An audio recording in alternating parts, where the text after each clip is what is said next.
Hangvaqtılıqning hukmi nima? Yozuvchi Abdullah Arman. Tahrir Aydin. Burunlarda cho'nglarning ba'zi kishilarni osmon o'rilib tushsa, ostida yog'ni niyalaydigan degandek sifatlar bilan sifatlaganligini anglaydik. Hatto ba'zida buningdek bir ishlar alohida bak ta'sir qilib ketmaydigan, atrofidagi ishlar bilan hech kori bo'lmay, o'zining ishlari bilan yashaydigan, bu xil xarakterdagi kishilar maqtiladigan, hatto boshqalarni ham shundoq yashashga targ'ib qiladigan ahvollarni uchratib turatdik.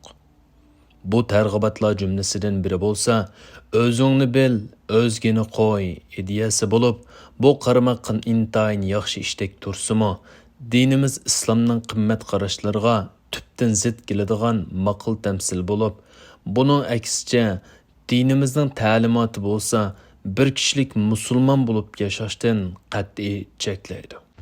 Har doim boshqa musulmonlarning ishlariga ham ko'ngil bo'lishga, birlikda go'zal jamiyat barpo qilishga chaqirdi. Bu qisqagina maqolamizda bugungi kundagi musulmonlar jamiyati singib kirishga boshlagan shaxsiy bir kishilikli yashash, ya'ni oddiy qilib aytganimizda bugünkidek butun dunyoda, xususan vatanimiz Sharqi Turkistonning vaziyati kun sari og'irlashayotgan jiddiy bir paytda bir Uyg'ur musulmonning hangvaqtlarcha yashashining uni qandoq oqibatlarga olib qo'ydiganligi va buningga dinimizning qandoq qaraydiganligi haqida to'xtalamiz. Hangvaqtliqdan nima maqsad qilinadi? Oldi bilan hangvaqtliq degan nima, uningdan nima ko'zda tutiladi? Bu haqda qisqacha to'xtalib o'taylik.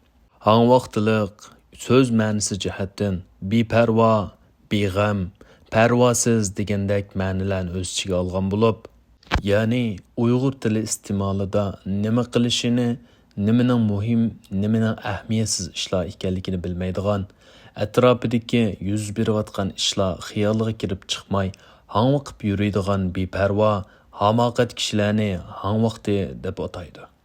Yana bir ma'nodan ilib aytganda, hangvaqtliqdan faqatla o'z manfaati uchun harakat qiladigan bir kishilikli yashashdan iborat shaxsiyatchilik ko'zda tutiladi. Bu ma'noni Payg'ambar alayhisalomning bu hadisidan texim yaxshi tushunib olaymiz. Kimki musulmonlarning ishiga ko'ngil bo'lmasa, u bizdan emas. Bu uqumni texim yaxshi tushunish uchun uning aksi bo'lgan hushyorlikni izohlashga to'g'ri keladi. Hushyor kishi degan irodalik, fursatni bayqab ching tuta oladigan, masalalarga loyiqada tadbir qo'llana oladigan, Allohning ne'matlarini zoya qilib o'tmaydigan, vaqtni ahamiyatli ishlarga sarf qiladigan, oxiratlikini dunyoliqidan muhim biladigan kishidir. Payg'ambar alayhissalom bu haqda mundoq deydi: Hushyor odam o'ziga puxta, shundoqla oxirati uchun amal qiladigan kishidir. Ojiz odam bo'lsa, havoyi havasiga agishib, Allohdan quruq umid kutib turadigan kishidir. Undaqda islom bu masalaga qanday qaraydi? Islom dinining asos prinsiplaridan biri bo'lsa, amri ma'ruf, nahiy munkar, yaxshilikqa buyurib, yomonlikdan to'sish bo'lib, bu har bir musulmonga farz qilib bekitilgan majburiyatdir. Alloh taolo mundaq deydi. Alloh taolo kitobda, ya'ni Qur'onda sizlarga nozil qildiki, sizlar Allohning oyatlarini inkor qilinayotgan va masxir qilinayotganligini anglagan chog'inglarda ular, ya'ni Allohning oyatlarini masxir qilayotgan kofirlar boshqa parang'a kirishmaguncha ular bilan birga o'ltirmanglar. Bo'lmasa gunohda ularga o'xshash bo'lib qolasizlar. Bu oyatdan shuni ko'rib olamizki, bir musulmonning o'zi bevosita gunoh ma'siyat o'tkazmasimi, atrofidagi ma'siyatlarga sukut qilishi uning shu jinoyatni qilgani bilan o'xshash hukmda bo'ladi. Bu nuqtani Lut alayhissalomning qavmining halok qilinish sababi texim yaxshi yuritib berishi mumkin. Lut qavmining dum ko'mtirib etilishiga, butunlay halok qilinishiga, tosh yog'dirilishiga, ularga hech kimga kelmagan azoblarning kelishiga sabab bo'lgan masala, ularning ichidagi oz bir qism kishilarning o'tkazgan jinoyatlarga boshqalarning sukut qilishib, o'zining ibodatlari, shaxsiy ishlari bilan kifoyalanib qolishidir. Nihoyatda ularning hammasi birdek halok qilindi. Jarir raziyallohu anhu payg'ambar alayhissalomning mundoq deganligini rivoyat qiladi. Biror qavmda gunoh ma'siyatlar qilinsa, qavmdagi gunoh ma'siyat qilmaganlar qilganlardan ko'p va kuchlik turib, gunoh qilguvchilarni tuzatishga urinmasa, Alloh ularni umum yuzlik jazolaydi. Yana bir hadisda mundoq kelgan. Bir farishtaga bir mahallani yer yutqizib o'tish farmon qilindi. O farishta, ey Parvardigorim, bu mahallada to'limu ibodat qo'y bir bandang bor ekan-ku, dedi. Alloh taolo bu farishtaga avval shu odamdan boshla. Chunki shu yerlarda yuz berayotgan bo'lmag'ur ishlarga echinib, uning chiroyi biror soatmi o'ngib boqmagan deb vahiy qildi. Bu haqda ilgirki olimlardan Amri Zohid mundoq deydi. Alloh norozi bo'ladigan ishlarni ko'rib turib, o'zigimi hech qanday foyda ziyon yetkazolmaydigan odamlardan qo'rqib, yaxshilikqa buyurib, yomonlikdan cheklamayla, beparvo holda ketib qilishing, o'zingdan g'ofil bo'lganliging va Allohdan yuz o'rganligining ifodasidir.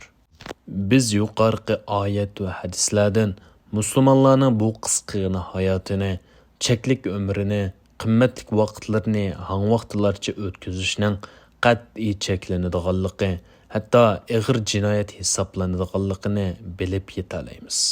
Biz qanday hangvaqtlik qilyapmiz? O'zimizning realligimizga qaraydigan bo'lsak, vatanimizdagi ahvollar kundan kunga nacharlashib mengayotgan, Sharqiy Turkiston xalqi muhojiratdagi qarindoshlaridan g'oyat zo'r umid kutib o'tirayotgan bugungi paytda chet eldagi bizlar vaqt o'tgan sari bexudlashib, hatto maishatlarga boshchilab kirib, eng oddiy burchimiz bo'lgan va chet eldagi o'z millatimizdan bo'lgan qarindoshlarimizning holiga ham parvo qilmay yashaydigan holatlar shakllanmoqda va kun sari ig'irlashib bormoqda.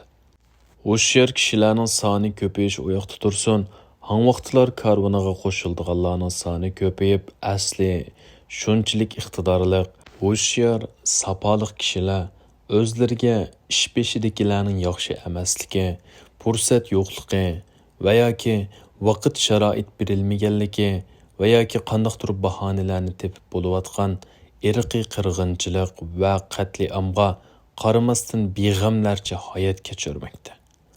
Hal qilishga tegishli nurg'un masalalarimiz, tuzatilishga tegishli nurg'un illatlarimiz bor. Bu illat va masalalar ichimizdagi buni his qilib yetalaydigan hushyor kishilarning ko'p bo'lishi, ularning o'z vazifasini ado qilishi bilan hal bo'ladi.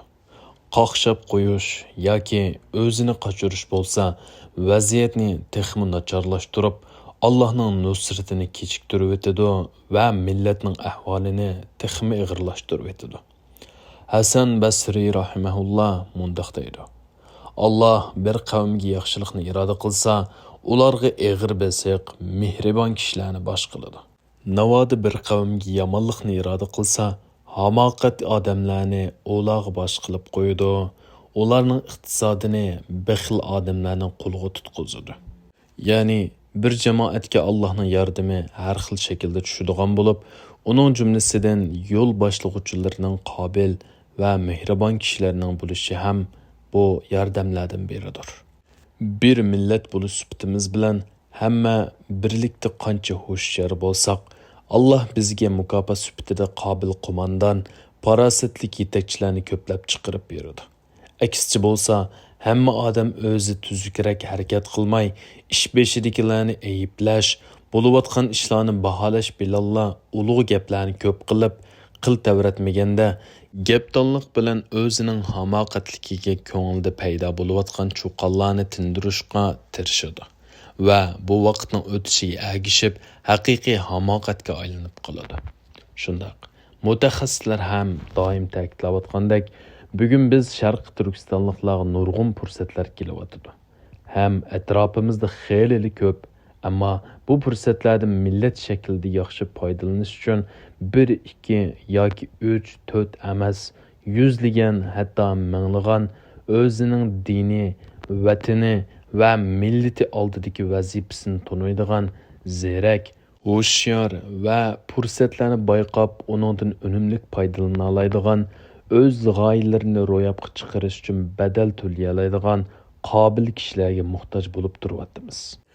Bu muhtojlik qandaqdir hoşyar kishilarning xolisona qiladigan, bo'sh vaqtlariga qolgan bo'lmasdan, ularning ustiga diniy va milliy nuqtadan yuklangan bosh tortib bo'lolmas majburiyat bo'lib shakllanishi kerak. Ondaq bo'lmaydigan hamoqatlarcha yashayotganlar Allohning oldida gunohkor, izlayotgan xalqning oldida xoin, izzat nomuslari dafsanda qilinayotgan och singillari oldida dayyuslardan bo'lib qoladi.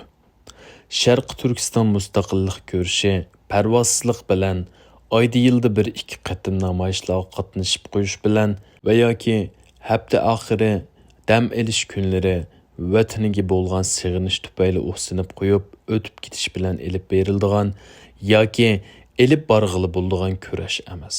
Balki bu kurashga eng qimmatli vaqtlardan kechib, maxsus vaqt ajrata oladigan, kecha kunduz boshqa tura oladigan, o'ltirsi qopsi barcha g'ami vatan mustaqilligi bo'ladigan ixlosmand kishilar bilan millatning har bir a'zosining sadoqati natijasida erishadigan Allah'ın g'albi nusrati bilan elib berildigan bir kurashdir. Payg'ambar alayhissalom mundaq deydi: Bilib qo'yinglarki, Allah parvosizlik va ko'ngil bo'lmaslik bilan qilingan duolarni qabul qilmaydi. Bu hadis bizga shundoq uchur beryotidiki, biz beparvolik, ko'ngil bo'lmaslik, badal to'lamaslik bilan qilib qo'ygan tipirlashlarimiz bilan hargizmi Allah'ның nusratiga nail bo'lolmaymiz.